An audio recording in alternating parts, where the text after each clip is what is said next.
Yo, you guys, it's Badger here. Today we have a look at this little ring here. This is basically for like party occasions. I would say especially for weddings and stuff. So you can decorate that with flowers, balloons and all that. You just stick it together. It's pretty straightforward as you can see here.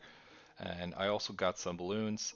I did skip a little so you don't have to watch the whole thing. This is what the balloons look like.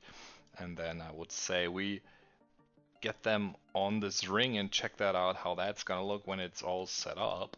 And let's put some time lapse in as well.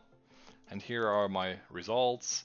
Um, yeah, this is what it could look like. I think that's not bad at all.